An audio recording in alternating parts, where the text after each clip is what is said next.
Norma Oficial Mexicana NOM 016 STPS 2001, Operación y mantenimiento de ferrocarriles, condiciones de seguridad e higiene.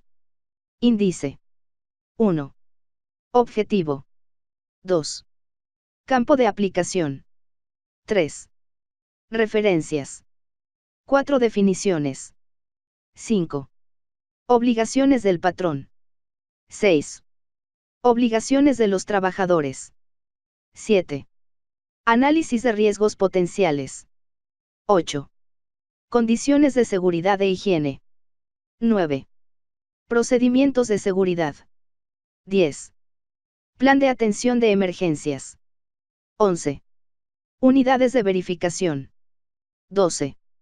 Vigilancia 13. Bibliografía 14. Concordancia con normas internacionales. Guía de referencia a exámenes médicos. 1.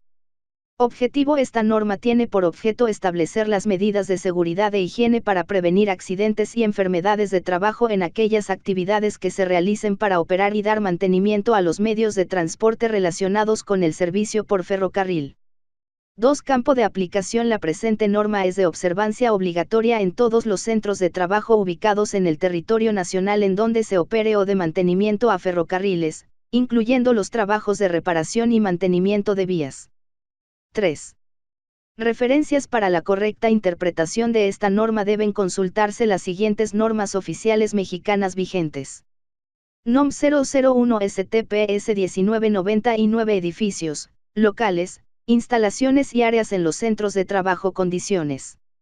NOM 002 STPS 2000 condiciones de seguridad, prevención, protección y combate de incendios en los centros de trabajo. NOM 004 STPS 1999 sistemas de protección y dispositivos de seguridad en la maquinaria y equipo que se utilice en los centros de trabajo. NOM 005 STPS 1998 relativa a las condiciones de seguridad e higiene en los centros de trabajo para el manejo, transporte y almacenamiento de sustancias químicas peligrosas. NOM 006 STPS 2000 manejo y almacenamiento de materiales, condiciones y procedimientos de seguridad. NOM 017 STPS 1993 relativa al equipo de protección personal para los trabajadores en los centros de trabajo. NOM 018 STPS 2000 sistema para la identificación y comunicación de peligros y riesgos por sustancias químicas peligrosas en los centros de trabajo. NOM 019 STPS 1993 constitución y funcionamiento de las comisiones de seguridad e higiene en los centros de trabajo. NOM 021 STPS 1993 relativa a los requerimientos y características de los informes de los riesgos de trabajo que ocurran, para integrar las estadísticas. NOM 026 STPS 1998 colores y señales de seguridad e higiene, e identificación de riesgos por fluidos conducidos en tuberías. 4 definiciones: para efectos de la presente norma se establecen las siguientes definiciones. 4.1 Armón, vehículo de vía destinado al transporte de equipo o personal de mantenimiento, que no cuenta con tracción propia. 4.2 Autoarmón, vehículo de vía autopropulsado, destinado al transporte de equipo o personal de mantenimiento. 4.3 Autoridad del Trabajo, Autoridad Laboral, las unidades administrativas competentes de la Secretaría del Trabajo y Previsión Social, que realicen funciones de inspección en materia de seguridad e higiene en el trabajo, y las correspondientes de las entidades federativas y del Distrito Federal, que actúen en auxilio de aquellas. 4.4 Brigada, grupo de personas organizadas y capacitadas para atender y combatir emergencias dentro de un centro de trabajo, y cuya función está orientada a salvaguardar a las personas, instalaciones del centro de trabajo y el entorno de los mismos. 4.5 Carro, toda unidad de arrastre destinada al transporte de carga. 4.6 Derecho de vía, espacio comprendido a cada costado de las vías, destinado al uso exclusivo del concesionario. 4.7 Espuela particular, vías de industria, tramo de vías instaladas en el interior de los centros de trabajo, no comprendidas como vías concesionadas. 4.8 Goteo de carros, actividad mediante la cual, por gravedad, se deslizan los carros de ferrocarril a través de una vía con pendiente pronunciada, para su acomodo en vías paralelas. 4.9 Locomotora, equipo tractivo, toda unidad autopropulsada para transitar sobre rieles, destinada a arrastrar unidades de arrastre.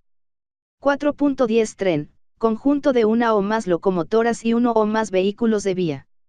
4.11 Unidad de arrastre, vehículo ferroviario para transporte de personas o carga que no cuenta con tracción propia. 4.12 Vehículo ferroviario, toda unidad que transita por una vía. 4.13 Vías concesionadas, vías del tren instaladas dentro de los espacios de los derechos de vía, por donde circulan vehículos ferroviarios. 5. Obligaciones del patrón. 5.1 Mostrar a la autoridad del trabajo, cuando ésta así lo solicite, los documentos que la presente norma le obligue a elaborar o poseer. 5.2 Contar con el análisis de riesgos potenciales del centro de trabajo, según lo dispuesto en el capítulo 7. 5.3 Dar a conocer a todos los trabajadores los riesgos a los que están expuestos en el desempeño de sus actividades y documentar el cumplimiento de esta obligación. 5.4 Cumplir con las condiciones de seguridad e higiene según lo dispuesto en el capítulo 8. Los centros de trabajo deben estar provistos de equipo contra incendio que cumpla con lo establecido en los apartados 5.5 y 5.6 de la NOM 0012 STPS 2000. 5.5 Contar con los procedimientos de seguridad en idioma español, disponibles para los trabajadores involucrados, según lo dispuesto en el capítulo 9. 5.6 Capacitar y adiestrar a los trabajadores involucrados en actividades peligrosas, según aplique, con base en las condiciones y procedimientos de seguridad a que se refieren los capítulos 8 y 9, en función de un programa específico en el que al menos se indique, nombres de los trabajadores participantes, temas y fechas de impartición, tanto en lo programado como en lo realizado. 5.7 Documentar la vigilancia a la salud de los trabajadores a través de exámenes médicos iniciales, periódicos y específicos, de conformidad con lo establecido en las normas oficiales mexicanas que al respecto emita la Secretaría de Salud, así como seguir las recomendaciones médicas que en esas normas se establezcan. En caso de no existir normatividad de la Secretaría de Salud, el médico de la empresa debe determinar la periodicidad y contenido de los exámenes médicos, los trabajadores a quienes se deban aplicar estos exámenes, y la vigilancia a la salud de los trabajadores que se deba llevar a cabo. Dichos exámenes se deben integrar a los expedientes de los trabajadores. En la guía de referencia relativa a los exámenes médicos, no obligatoria, se recomienda el contenido de los exámenes médicos iniciales para los trabajadores de acuerdo al perfil del puesto, sin perjuicio de las disposiciones aplicables establecidas en el Reglamento de Medicina del Transporte y en su apéndice relativo al transporte ferroviario. 5.8 Contar con un plan de atención de emergencias, según lo establecido en el capítulo 10. 5.9 Proporcionar a los trabajadores que así lo requieran, el equipo de protección personal según lo establecido en la NOM 017 STPS 1993. 5.10 Informar sobre los riesgos de trabajo ocurridos, conforme a lo establecido en la NOM 021 STPS 1993. 5.11 Integrar las comisiones de seguridad e higiene que se requieran, en cuya organización y funcionamiento se cumpla con lo establecido en la NOM 019 STPS 1993. En una comisión de seguridad e higiene se puede integrar a trabajadores que laboren en los derechos de vías, aun cuando estos se extiendan por dos o más entidades federativas. 6. Obligaciones de los trabajadores. 6.1 Observar los procedimientos de seguridad y las condiciones de seguridad e higiene establecidos por el patrón para la prevención de riesgos de trabajo, según lo establecido en los apartados 5.4 y 5.5. 6.2 Participar en los cursos de capacitación y adiestramiento que en materia de seguridad e higiene y atención de emergencias sean impartidos por el patrón. 6.3 Dar aviso inmediato al patrón y a la Comisión de Seguridad e Higiene, sobre las condiciones inseguras que observen y que no puedan corregir por sí mismos. 6.4 Someterse a los exámenes médicos iniciales, periódicos y especiales que correspondan, según la actividad que desempeñen y que el patrón indique. 7 Análisis de riesgos potenciales.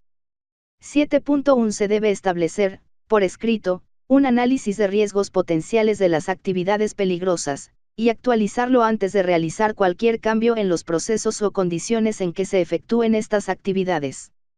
7.2 Las actividades peligrosas son, al menos, las que se realizan en las siguientes operaciones. A. Goteo de carros. B. Trasvase de sustancias peligrosas. C. Llenado de combustible de locomotoras. D. Mantenimiento de los vehículos ferroviarios. E. Arrastre de carros con sustancias o residuos peligrosos. F. Manejo y almacenamiento de explosivos. Y G. Soldadura o corte en los vehículos ferroviarios. 7.3 El análisis de riesgos potenciales consiste en la observación de las actividades peligrosas y de las operaciones en que el trabajador interactúe con los agentes de riesgo, y debe contener al menos a. Las actividades de cada puesto de trabajo y la identificación de los trabajadores expuestos. B. La identificación de los agentes de riesgo a que se expongan el trabajador y terceros, y aquellas condiciones que pudieran generar daños al centro de trabajo. C. La probabilidad de ocurrencia del riesgo, en función al número de casos ocurridos en periodos anteriores. Si el centro de trabajo es nuevo o de reciente creación, se debe calcular en función de los casos ocurridos en centros de trabajo con características similares. D. El impacto estimado del riesgo, en función de la gravedad del daño y del número de trabajadores afectados. E. Los procedimientos de seguridad establecidos para el desarrollo de las actividades. F. Las condiciones de seguridad e higiene con que se cuente en el lugar en que se desarrollen las actividades. G. El equipo de protección personal usado por los trabajadores que participen en la operación de cada puesto de trabajo. Y H. El procedimiento a seguir en caso de emergencia. 7.4 Como resultado del análisis de riesgos potenciales se deben modificar, en su caso, los procedimientos de seguridad y diagonal o las condiciones de seguridad e higiene y establecer el plan de atención de emergencias. 8. Condiciones de seguridad e higiene.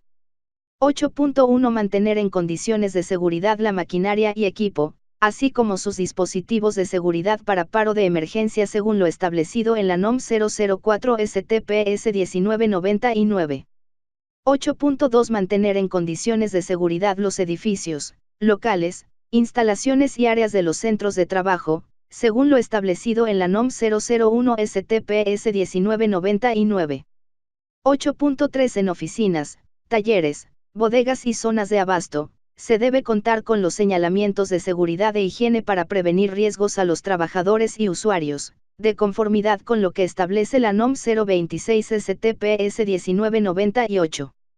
8.4 En las escuelas particulares se deben disponer espacios no menores de 75 centímetros, libres de obstáculos, entre los costados de las locomotoras, las partes sobresalientes de los carros o sus cargas y las estructuras y otros objetos.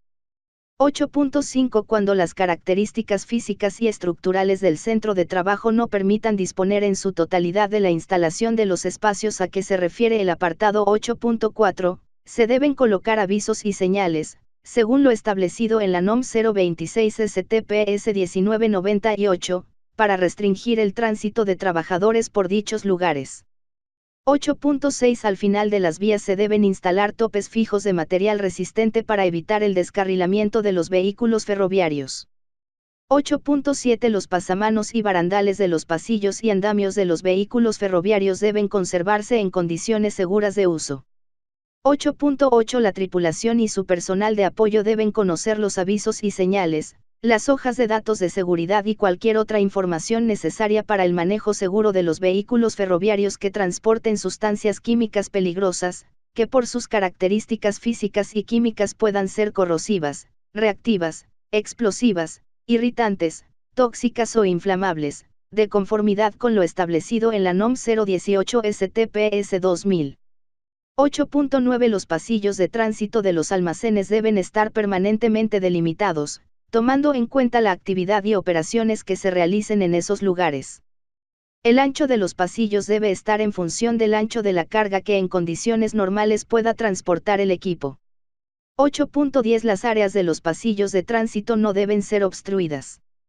8.11 Las sustancias químicas deben manejarse, transportarse y almacenarse, de conformidad con lo establecido en la NOM 005 STPS 1998, con medidas de seguridad para evitar su dispersión y reacción ante casos de derrames, fugas o cualquier circunstancia extraordinaria, a fin de garantizar la seguridad de los trabajadores y la conservación del centro de trabajo. 8.12 Los almacenes deben adecuarse para mantener en orden y seguridad los materiales contenidos, tomando en consideración sus dimensiones, peso, empaque, resistencia de anaqueles y la forma segura de estibarlos y desestibarlos, ya sea en forma manual o con el empleo de maquinaria. 9. Procedimientos de seguridad. Los procedimientos de seguridad deben contener, al menos, instrucciones de seguridad relacionadas con los incisos establecidas en los apartados 9.1 al 9.4. 9.1 En vehículos ferroviarios. A. Para el manejo de los trenes. B. Para el uso de los medios de comunicación internos de la empresa. C. Para las acciones a seguir cuando los trabajadores observen condiciones inseguras o antihigiénicas y actos inseguros. D. Para seguir estrictamente los sistemas de señalización y de despacho. E. Para el ascenso y descenso seguro de la tripulación. F. Para la forma segura de conducirse entre vías y cruces de vías. G. Para su acoplamiento y desacoplamiento, y H. Para operar sus frenos. 9.2 En talleres. A. Para el uso y manejo de maquinaria y equipo de trabajo. B. Para el manejo de las sustancias químicas que se utilicen en el taller. C. Para la instalación, verificación y mantenimiento de los dispositivos de seguridad de las partes peligrosas de la maquinaria y equipo. D. Para la instalación y mantenimiento del equipo eléctrico, incluyendo aquel donde pueda acumularse electricidad estática.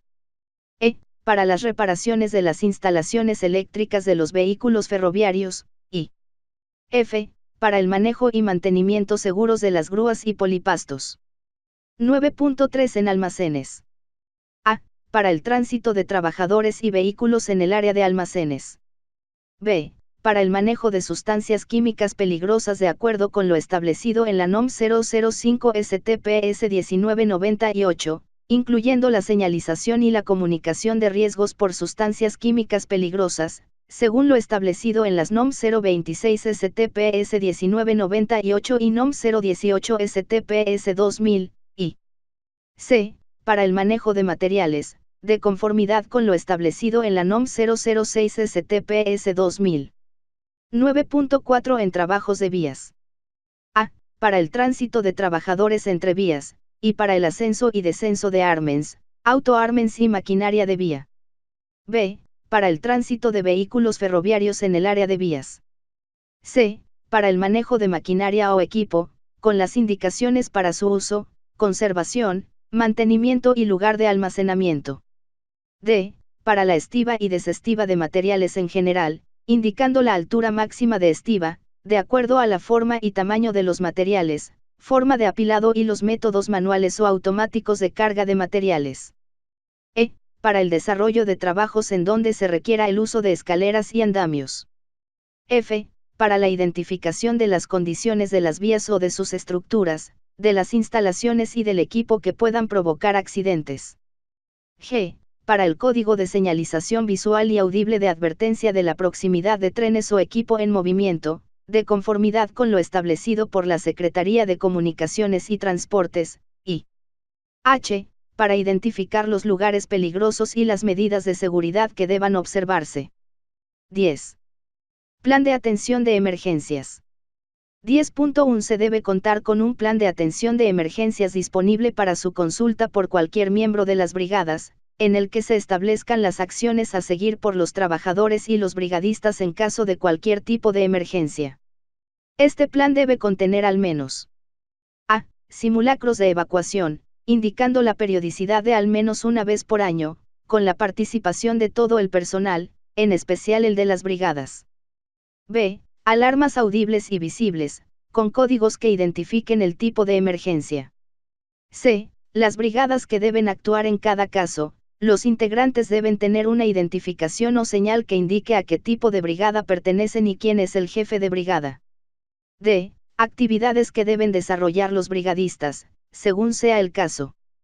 E. revisión periódica, al menos una vez al mes, de los equipos de combate de incendios, de protección personal, de primeros auxilios y de rescate y salvamento, contando con una lista de verificación que sirva de guía, y f. Procedimiento de regreso a condiciones normales de operación, en el que se establezca que solo a partir de que se haya controlado la emergencia y que hasta que se cuente con las condiciones de seguridad e higiene, se permita el regreso de los trabajadores a sus actividades laborales. 10.2 En cada centro de trabajo se debe integrar una o más brigadas de atención de emergencias, según sea necesario, para a. Coordinar la evacuación de los trabajadores. b. Combate de incendios. c. Control de fugas y derrames. d. Rescate y salvamento de trabajadores, y e. Primeros auxilios. 10.3 El número de brigadas y sus integrantes debe ser determinado de acuerdo con el análisis de riesgos potenciales. Cada brigada debe estar integrada por un jefe y al menos 2 brigadistas. 11. Unidades de verificación. 11.1 El patrón tiene la opción de contratar una unidad de verificación, acreditada y aprobada, de conformidad con lo establecido en la Ley Federal sobre Metrología y Normalización, para verificar o evaluar el cumplimiento de la presente norma en los apartados del 5.2 al 5.11. 11.2 Los dictámenes de las unidades de verificación deben consignar la siguiente información. A. Datos del centro de trabajo. 1. Nombre, denominación o razón social. 2. Domicilio completo. B. Datos de la unidad de verificación. 1. Nombre, denominación o razón social. 2. Domicilio completo. 3. Número de aprobación otorgado por la Secretaría del Trabajo y Previsión Social. 4. Número consecutivo de identificación del dictamen. 5. Fecha de la verificación. 6. Clave y nombre de las normas verificadas. 7. Resultado de la verificación. 8. Lugar y fecha de la firma del dictamen. 9. Nombre y firma del representante legal, y 10. Vigencia del dictamen. 11.3 La vigencia de los dictámenes emitidos por las unidades de verificación será de 2 años, siempre y cuando no existan modificaciones en el proceso o en las condiciones o procedimientos de seguridad. 12 Vigilancia La vigilancia del cumplimiento de la presente norma oficial mexicana, corresponde a la Secretaría del Trabajo y Previsión Social. 13. Bibliografía. A. Reglamento Federal de Seguridad, Higiene y Medio Ambiente de Trabajo. B. Manuales de procedimientos en materia de seguridad e higiene. Gerencia de Prevención de Accidentes Ferrocarriles Nacionales de México. C. Reglamento de Medicina del Transporte y su apéndice. 14. Concordancia con normas internacionales. Esta norma no concuerda con ninguna norma internacional por no existir referencia alguna al momento de su elaboración. Transitorio. Único. La presente norma oficial mexicana entrará en vigor a los 60 días naturales siguientes a su publicación en el Diario Oficial de la Federación. México, Distrito Federal, a los 6 días del mes de junio de 2000. Guía de referencia a exámenes médicos. El contenido de esta guía es un complemento para la mejor comprensión de la norma y no es de cumplimiento obligatorio. Evaluación médica del maquinista, historia clínica, datos biométricos y trabajo actual, antecedentes personales, tratamientos o alteraciones del sistema musculoesquelético, investigar tolerancia al sobreesfuerzo o actividad de agotamiento, ejercicios físicos o deportes practicados, padecimiento actual si presenta alteración musculoesquelética o de algún otro órgano, actividades principales, movimiento preciso musculoesquelético, visión a corta y larga distancia. Distinción de colores, campo visual, movimientos con reflejos, músculos esqueléticos, habilidad motora, toma de decisiones sobre el movimiento de la locomotora. Evaluar el tablero de mandos y señales. Examinar retrovisores externos. Exploración física, detectar anomalías funcionales. A. Eje superior. El cuello es el primer elemento articular. El maquinista realiza movimientos de rotación, flexión y lateralizaciones a fin de evaluar el estado de tráfico y condiciones de la vía. Puede evaluarse visión cromática, test de Isiara. Agudeza visual, optotipos, campo visual, perimetría. Algias vertebrales, movilidad diagonal, palpitación.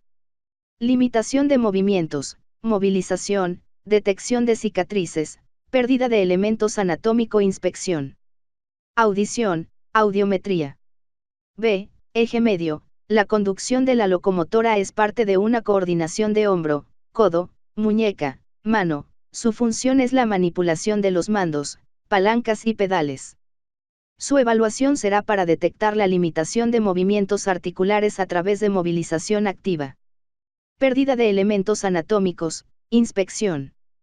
Cicatrices retráctiles o callosidades, que limitan el movimiento, inspección y movilización. Aunque la actividad final y más importante es el complejo de movimientos muñeca-dedos, no debe desdeñarse la exploración del hombro y de la muñeca. C. Eje inferior. La rodilla y el tobillo revisten especial importancia para el movimiento de sostén. Su función es ejecutar movimientos de presión y desplazamiento, por lo que deben evaluarse, algias, palpación y movilización. Limitación articular, movilización activa. Cicatrices retráctiles, inspección. Pérdida anatómica, inspección. Los ejes pueden estar menoscabados, pero la pérdida anatómica de cualquier integrante de los mismos debe ser elemento de consideración para definir la aptitud física del trabajador. Otras exploraciones físicas. A. Enfermedades de asientos y reposo, como psoriasis, solo si las placas impiden apoyar, no si se limitan al trastorno estético, y hemorroides, con prolapso. B. Trastornos de la conciencia. C. Necesidades de regímenes alimenticios o de vida que alteren los ritmos de trabajo. Evaluación médica del garrotero. Historia clínica, datos biométricos y trabajo actual. Antecedentes personales sobre tratamientos o alteraciones de sistema musculoesquelético. Investigar tolerancia al sobreesfuerzo o actividad de agotamiento, ejercicios físicos o deportes practicados. Padecimiento actual si presenta alguna alteración musculoesquelética o de algún otro órgano. Actividades principales: cambios de vía, aplicar frenos. Caminar sobre piso irregular, subir y bajar del tren, desacoplar mangueras, exploración física, detectar anomalías funcionales. En un lugar adecuado y bien iluminado, con el paciente de pie y descalzo, por su cara dorsal, valorar. Constitución general y desarrollo del organismo. Actitud general del cuerpo. Deformaciones aparentes. Altura de las mastoides, hombros y vértices de los omóplatos. Presencia de los pliegues iliocostales y su simetría. Alineación de la columna vertebral en sus tres segmentos. Distancia y simetría de la caída de los brazos y antebrazos con el talle del cuerpo. Surco interglúteo central. Altura de pliegues y simetría de glúteos y huecos poplíteos. Caída del tendón de Aquiles y apoyo de ambos talones. Palpitación exploratoria, descartar espasmos musculares, zonas dolorosas, nódulos miofaciales y altura y simetría de crestas ilíacas. Por la cara ventral del paciente valorar. Altura y simetría de los ojos. Pabellones auriculares. Hombros. Pliegues auxiliares y pezones. Espina ilíaca anterior y superior. Trocánter mayor de ambos fémures, rótulas y pliegues de los tobillos. Comprobar si la cicatriz umbilical está centrada. Distancia de antebrazo, talla. Sínfisis de pubis. Pies. Constitución general y deformidades aparentes como dedos de garra o en martillo, antepies anchos, caída del ancho longitudinal, pie valgo y hallux valgus. Por la cara lateral del paciente, de pie y descalzo, comprobar si la plomada pasa por el orificio del conducto auditivo externo. Articulación gleno. Humeral. Vértice de gran trocánter en el centro. Articulación de la rodilla por detrás de la rótula. Rasa del borde anterior del maléolo peroneo. Valorar las curvas de la columna cervical, torácica y lumbar. Basculación de la pelvis. Señalar la existencia de abdomen prominente. Evaluación médica del conductor. Historia clínica, datos biométricos y trabajo actual. Antecedentes personales sobre tratamientos o alteraciones del sistema musculoesquelético. Padecimiento actual si presenta alguna alteración musculoesquelética o de algún otro órgano. Actividades principales: monitorear de eventos de trabajo, resolver conflictos, manejar la secuencia del tráfico, verificar rutinas de planes de viaje, evitar impactos, manejar y controlar posición de la locomotora. Realizar acciones cognitivas sensoriales. Detectar movimientos irregulares. Capacidad visual. Codificar y recodificar información. Razonamiento inductivo, memoria de corto y largo plazo. Razonamiento matemático y probabilístico. Exploración física: datos biométricos, peso, talla, frecuencia cardíaca, pulso, tensión arterial y temperatura. Anatomo-fisiológico, entendimiento. Ojos, pupilas, córneas, conjuntividad y agudeza visual. Oídos, pabellón auricular, conducto cero auditivo y membrana timpánica. Nariz, mucosa, fosas nasales, tabique nasal y cornetes. Boca, higiene, mucosa, encías, dentadura, lengua, paladar, amígdalas y faringe. Cabeza y cuello, pulsos y movilidad. Tórax, campos pulmonares, ruido cardíaco. Abdomen, peristalsis, área hepática y esplénica. Columna vertebral, extremidades superiores e inferiores, movilidad, integridad, sensibilidad y reflejos osteotendinosos. Órganos sexuales.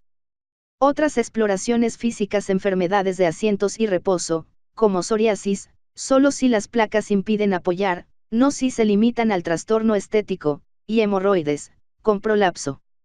Trastornos mentales. Necesidades de regímenes alimenticios o de vida que alteren los ritmos de trabajo. Audición, audiometría. La industria de los ferrocarriles de pasajeros y de carga tiene una larga historia de trabajos duros, largas horas e itinerarios estrictos. Las lesiones y las muertes de los trabajadores de ferrocarriles han disminuido con el tiempo, pero aún ocurren con mayor frecuencia que en muchas otras industrias. El trabajo en las vías férreas y en los patios de ferrocarriles se considera entre los más peligrosos en la industria, con las tasas de mortalidad más altas. Los trabajadores pueden resultar golpeados por trenes mientras trabajan en vías activas, cuando hay mala comunicación entre los centros de control y los operadores, y diagonal o cuando hay campos de visión limitados. Los trabajos de mantenimiento deben planificarse y hacerse solo en vías inactivas. Para reparaciones de rutina y de emergencia se debe comunicar con el patio, el personal de control y los operadores, indicando dónde y cuándo usted estará trabajando. Use controladores de agujas y vigías como sistemas de aviso. Lesiones causadas al quedar atrapado o aplastado son peligros presentes al acoplar o desacoplar vagones, cambiar agujas, operar puertas y cubiertas, y cargar vagones. Use guantes resistentes para esas tareas. Revise que las puertas de los vagones sean estables y no estén dañadas. Abra las puertas lentamente para asegurar que la carga no se haya desplazado. No camine entre los vagones a no ser que estén sujetos, aplique los frenos, cuñas y bloqueos, descarrilador o use bloques de tope. Si están usando cabrestantes para mover los vagones, no se pare entre ellos. Mantenga el patio de ferrocarril libre de desperdicios y basura para prevenir resbalones, tropezones y caídas. Limpie y mantenga las superficies para caminar en las estaciones y los vagones. Coloque resguardos y avisos alrededor de aberturas sobresalientes en trenes y plataformas. Nunca salte de un vagón, el impacto contra el suelo puede ocasionar esguinces y torceduras. Use zapatos de protección con tacón y suela antideslizante. El trabajo en los ferrocarriles es duro. Involucra trabajo a la intemperie las 24 horas, durante todo el año. Manténgase en buena condición física para poder adaptarse a los cambios de estaciones, su horario de trabajo y el estrés. Cumpla con los lineamientos de horas de trabajo y descanso. Coma comidas de alta energía, tome bastante líquido y haga ejercicios para mantener su nivel de energía y estar alerta cuando trabaja por turnos. Use las buenas técnicas para levantar objetos pesados y mantenga la espalda recta al mover vagones o carga para evitar lesiones y torceduras. Nunca use drogas ni beba alcohol antes ni durante su turno de trabajo. El cansancio y la falta de atención pueden causar errores graves con consecuencias de lesiones o muerte. Los vagones y tanques de ferrocarril llevan materiales y desechos peligrosos que presentan peligros de derrame o incendio. Esté preparado para emergencias, sepa cuáles materiales se están transportando o almacenando en los patios y vagones. Las hojas de datos de seguridad de materiales, MSDS, por sus siglas en inglés, proporcionan información sobre las propiedades de los materiales y los procedimientos de emergencia para combatir incendios y limpiar derrames. Capacítese. En la seguridad con sustancias químicas, respuesta a situaciones de emergencia y los equipos de emergencia que quizá necesite usar. La seguridad en los ferrocarriles ante el vandalismo, la violencia en el trabajo y el terrorismo es un tema de preocupación debido a las ubicaciones remotas y el trabajo las 24 horas en todos los tipos de vecindarios. Restrinja el acceso y mantenga buena iluminación en todos los patios de ferrocarril. Los sistemas de identificación de trabajadores, gafetes, ayudan a identificar a los trabajadores autorizados. Mantenga la seguridad de los trenes y los centros de control desde adentro para prevenir intrusos y entradas sin autorización. Use radios y teléfonos celulares para comunicarse durante las operaciones y en caso de emergencia. Para trabajar con seguridad, conozca su programa de seguridad y cómo reportar los peligros. Analice los peligros en su trabajo y prepare capacitación, procedimientos, instrumentos y equipos de seguridad para protección. Si hay usuarios o contratistas múltiples en el sistema de ferrocarril, coordine los programas de seguridad. Conoce la operación desde el principio. Sí, efectivamente estuve siempre en ferrocarril, trabajé año y medio en patios y 18 años en ferrocarriles, de los cuales 10 años estuve en operaciones y 7 años aquí en mantenimiento. Cada vez que ingresa una locomotora en la mina con un tren de carbón aquí se les hace un alistamiento. ¿En qué consiste? Sí, lo tenemos aquí en la estación de servicio aproximadamente a 1 kilómetro de los talleres. Es similar a los pit stop que se realizan en las carreras de Fórmula 1, todas las locomotoras tienen que pasar, allí se les revisan todos los fluidos, se les suministra el combustible de ACPM, aproximadamente 700 GLS, que son necesarias para un ciclo completo, se miden los niveles de aceite y cuando se requiere se realiza el cambio del mismo, de filtros etc. Son cambios de 200 galones cada 3 meses. Se revisan los sistemas de aire, el sistema diésel, el sistema de reacción que es todo el equipo que da soporte y estructura, y el equipo neumático. Todos estos son equipos muy pesados. ¿Cómo se realiza la manipulación? Lo primero que debo decirle es que la seguridad es nuestra máxima prioridad. Todos los equipos que utilizamos minimizan el riesgo de accidentalidad. Por ejemplo, manejamos puentes grúas que son el alma del taller. Con estas grúas se levanta todo tipo de estructura de peso, se puede levantar equipos hasta de 25 toneladas, hay otras que pueden izar 10 toneladas. Nuestra gente hace todos los movimientos con esas grúas. Nosotros en nuestro taller tenemos el galardón máximo de la compañía que es en el tema de seguridad. En 6 años no hemos tenido un solo incapacitado. Por protocolos, cada vez que nuestra gente va a hacer una actividad se hace una SP, se identifican todos los riesgos que se van a asumir en la tarea. Tenemos procedimientos y políticas trazados por la compañía y los resultados se pueden ver. Cuéntenos un poco acerca de estas locomotoras, qué tipo de máquinas son, qué potencia tienen, etc. Bueno, es importante que U10 conozcan que en Drammen tenemos un parque de 42 locomotoras. Estas son de 3 especificaciones C21, U18 y U20. Por ejemplo, la U18 tiene una potencia de 1.800 HP, mientras que la C21 tiene 2200 HP. Con 3 locomotoras se conforma un set de 150 vagones. Ese es el tamaño de nuestros trenes. Las locomotoras vienen con un motor diésel, pero podemos decir que es una combinación entre diésel y eléctrico. Es básicamente un híbrido. El motor diésel genera la parte eléctrica para mandar la corriente al motor de tracción y cada uno de estos funciona independiente. Además, todo se controla desde la consola de la máquina. Cada locomotora tiene 8 motores eléctricos para la tracción y un motor diésel. Las locomotoras son General Electric. Normalmente el mantenimiento preventivo dura 2 días, el de 3 meses y 4 días el semestral. La locomotora, ¿cuánto pesa? 90 toneladas. Para moverla lo hacemos con los gatos de tracción. Cada gato tiene una capacidad de 25 toneladas. La preparación del personal ¿cómo es? Nosotros al iniciar el turno todos los días, hacemos una charla de 20 minutos, estos son protocolos y políticas de Drammen, y procedimiento del Departamento de Ferrocarriles. En estas charlas conversamos temas de seguridad, temas de medio ambiente, reforzamos lo aprendido para minimizar los riesgos, y socializamos los problemas para una mejor difusión y para que se puedan tomar los correctivos. Nuestro taller cuenta con 80 personas que laboran las 24 horas, los 365 días al año. ¿Cuántos maquinistas operan la configuración de 150 vagones y las 3 locomotoras? La conformación es 3 locomotoras con 150 vagones y en cabina 2 personas, un maquinista y un ayudante, pero en total para la operación en Drammen tenemos 134 tripulantes capacitados. ¿Dónde se realiza el mantenimiento de los vagones? El mantenimiento de vagones se realiza también en estos talleres de este costado. Cada vagón entra a su plan de mantenimiento, PM, una vez al año. Ahí revisamos que la estructura esté bien, revisamos ruedas, cajón, el sistema de frenos, etc.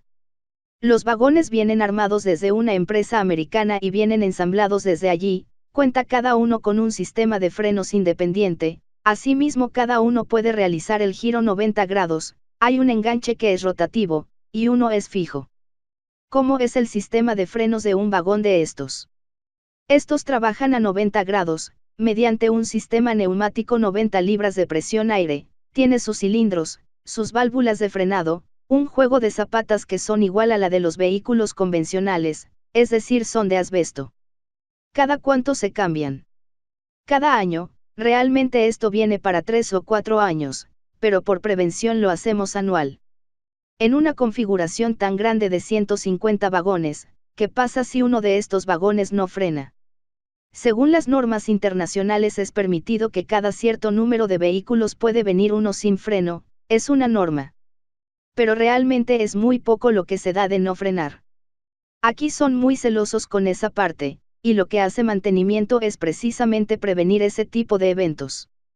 Hay componentes que vienen para 3, 4 o 5 años, nuestro vagón entra cada año a mantenimiento. Tenemos ingenieros a lo largo de la vía que están en constante monitoreo y la buena señalización que hay a lo largo de la misma nos permite minimizar contingencias que impliquen riesgo. El promedio de velocidad en el trayecto es de ¿cuánto? El promedio es de 50 a 55 km/h por hora y el recorrido por trayecto tarda 5 o 6 horas en promedio. En el tema medioambiental, ¿cómo manejan los aceites, grasas y elementos que hay? Todos nuestros procesos van alineados con el medio ambiente, es decir, un cambio de aceite debe ir alineado con nuestro protocolo ambiental, dónde vamos a depositarlo, cuál es el procedimiento, todo el mundo debe saberlo. Por ejemplo, cuando cambiamos el aceite, tenemos una recopilación del mismo a través de ductos que van a dar a un separador, él separa el aceite. Esa separación aparta el aceite del agua y llegan por canales diferentes. Cada vez que se hace un cambio de aceite va a ese sitio. Estamos trabajando duro, en todos los procesos medio ambiente, estamos hablando con la gente, con los contratistas. Hacemos charlas periódicas, internamente tenemos inspecciones, trabajamos conjuntamente con la norma OSA que ahora debe ir integral la seguridad con el medio ambiente. Juan Carlos, si hay un derrame ocasional de combustible, o algún otro material como hacen, tienen protocolos. Tenemos protocolos, si inicialmente el daño es menor lo manejamos acá. Si es macro, tenemos otro protocolo a nivel general también, tenemos almacenamiento controlado para todos los fluidos, a los talleres nos llegan por ductos bajo tierra y de acuerdo al requerimiento. ¿Cuánto duran los turnos? 12 horas, 40 personas entran en un turno y luego los otros 40. Yo me encargo de todo el proceso. Nos despedimos de Juan Carlos con la promesa que Tecnología Minera regresará para poder conocer con mayor detalle la operación de estos talleres que esconden grandes avances tecnológicos, que esperamos mostrar a nuestros lectores. El ferrocarril de la Drammen es una parte fundamental de la operación Mina Puerto, Recorre 145,38 kilómetros en doble vía y 45,6 kilómetros en vía sencilla en su trayecto desde la mina hasta el puerto, para un total de 191 kilómetros desde las minas Priveno y El Descanso en el centro del César hasta Ciénaga Magdalena, lugar en el que se ubican las instalaciones portuarias de Drammen. En las minas existen 61 horas y 58 minutos kilómetros de vías férreas internas, 28 cambiavías y 3 tolvas de cargue. En el puerto hay 12 kilómetros de vías férreas internas y 23 cambiavías, que conforman 3 anillos. Estos anillos rodean los 2 patios de almacenamiento y se conectan con cada uno de los volteadores, de tal forma que cuando el carbón es descargado mediante alguno de estos volteadores, se pueden disponer inmediatamente para acopio en los patios o de manera directa enviarse al muelle para ser cargado. Todos los trenes son monitoreados en tiempo real a través de una VPN, red privada virtual, que administra un complejo software llamado ITCS, Internal Train Control System, el cual mediante posicionamiento global satelital es capaz de determinar el lugar exacto en el que se ubica cada tren, la velocidad que lleva y evita posibles colisiones entre las diferentes locomotoras. El sistema de control de trenes incremental, TIC, fue desarrollado por General Sistemas de Transporte Eléctrico, GETS. Es un sistema de señalización basado en la comunicación superpuesta sobre un sistema de señal existente. Esta es una clase de PTC, Positive Train Control, que fue diseñado para evitar colisiones de trenes y descarrilamientos de exceso de velocidad. Información tomada de la Federal Railroad Administration, del Departamento de Transportes de EU.